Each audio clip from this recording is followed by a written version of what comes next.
Welcome to the IVF Journey with Dr. Michael Chapman, the podcast for couples who struggle with infertility and want to fulfill their dreams of becoming parents. In this podcast, you'll learn actionable strategies to deal with infertility from Dr. Michael Chapman, or Prof as he's affectionately known. Prof is the co-founder of IVF Australia and is a leading Australian infertility specialist who has helped over 3,000 couples realise their dreams of becoming parents. To access previous episodes packed with ideas, solutions and tips that actually work, head over to Dr. Chapman's IVF podcast on iTunes. You can also ask questions by contacting Dr. Chapman's rooms on 1800 111 483 or by emailing him michael.chapman@ivf.com.au.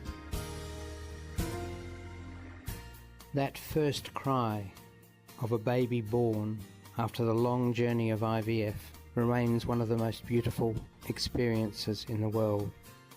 As an obstetrician and an IVF specialist, I've had the privilege of experiencing this over many thousands of times in my long career, but I still remain moved by each baby's first cry. It signifies the end of a long journey and the beginning of a new life. This is Professor Michael Chapman, co-founder of IVF Australia and host of the IVF Journey podcast. Thanks for tuning in. To access all the previous episodes, head over to my website www.theivfjourney.com and select IVF Journey Podcast from the navigation menu. You'll also be able to find the various services that we provide at IVF Australia. Today I'm going to talk about something that's been controversial in the last week in Victoria in Australia. Doctors in that state have been accused by senior politicians of being dodgy and unscrupulous because they've been telling patients that adjuvant therapy is going to help them get pregnant. There is a lot of controversy in the fertility world about adjuvant treatments, and certainly the issue is primarily around whether they're proven or not and whether they do any harm. Whether they do any good is obviously an important question, because why bother? Unfortunately, in the fertility world, having a successful pregnancy and having happened to be taking or using one of these adjuvants means that people believe it's the adjuvant and not just the standard statistics of success in IVF.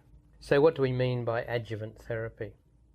Well, there's a whole range of things that people have tried over the years, and not only in the professional sense but also in the layperson's world.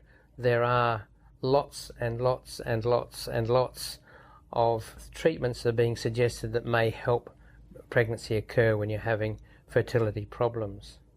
So adjuvants range from simple supplements like vitamins and mild hormones like DHEA, through to acupuncture, the endometrial scratch as an add-on, the use of steroids during a cycle, the use of antibiotics during a cycle, the use of growth hormone.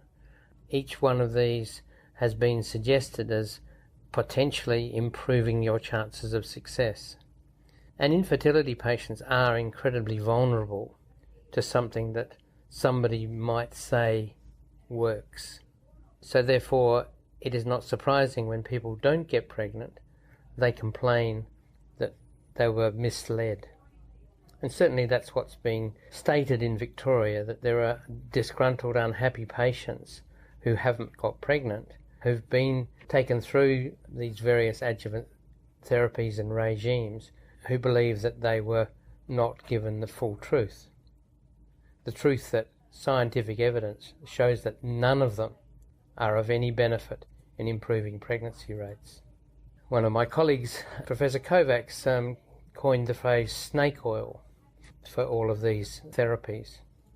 So back in the Wild West, in the rodeos that went around the Midwest of the United States, people dressed up in funny costumes would sell these medications that would make you more virile, more healthy and more fertile, primarily made out of, allegedly, snake oil. That's how it got its name. Anyway, these snake oil treatments, one has to concede there is very little evidence of their value. And some of them are very expensive.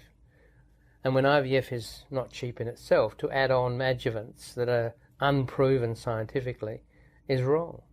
Growth hormone, for instance, is an extra $1,300 a cycle. Intralipid, doctors are charging as high as $1,000 an infusion and recommending 2 or 3 infusions during an IVF cycle. Endometrial scratch, most people aren't charging very much to do that, maybe $100, but some people are doing it under hysteroscopy and a general anaesthetic in an operating theatre, which obviously is much more expensive. The idea being that you stir up the lining of the womb and it makes it more receptive to an embryo in the next cycle. Recently published study of very large randomised controlled trial of over 1,000 patients showed had no benefit. There are studies with endometrial scratch that suggest it might be of benefit, and that's why people have used it. But they were relatively small studies in very specific populations who've had multiple failures of IVF. And maybe there is a small group that it may help.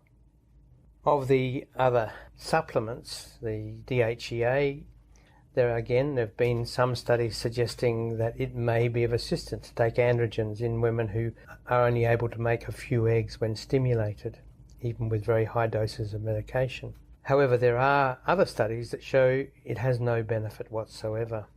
But it's not that expensive, around $100 for 50 tablets, and it certainly does no harm. It's a very mild androgen.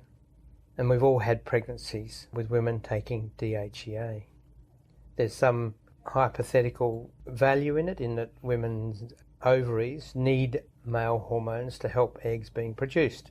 And male hormone levels in the ovary do decline with age. Once you get over 40, they fall away, as does egg quality. So giving a small dose of androgen may have some benefit, but randomised controlled trials on a significant size show that is not the case. The use of CoQ10, which supposedly improves mitochondrial activity, which are the little things in the cells that give energy to a cell to do its various functions, which include sorting out the chromosomes before fertilization. Now, there is work in mice showing that old mice given CoQ10 in huge dosages does improve egg quality. They get higher fertilization rates, more eggs and more babies. But that's in mice. And that's in doses that if you gave to a human, they'd have to swallow 10 bottles of tablets a day. But taking it in small doses might still have some impact, but there is no human data to support it. So adjuvant therapy is proclaimed by many to be the answer in particular cases of failure in fertility treatments of IVF and other fertility treatments, and therefore people have latched onto them. Just as on the internet you can find naturopaths, acupuncturists, all claiming that their approaches will improve your chances of success. Most of that advertising is misleading. It's not based on science. But for us as clinicians, it actually is a difficult problem. Because if a patient comes to me and has been through 2 or 3 cycles and hasn't got pregnant, they want something else done. And they will have been on the internet. They will have seen about DHEA or growth hormone or other approaches, and they'll say, why don't we try? Why don't we do it? And I can say to them, and there's no scientific evidence, but they still want it, because down the road there was another IVF doctor who gave one of their friends some of this medicine, and guess what? They got pregnant. But my bet is it was nothing to do with the adjuvant therapy. But it is hard for us to refuse.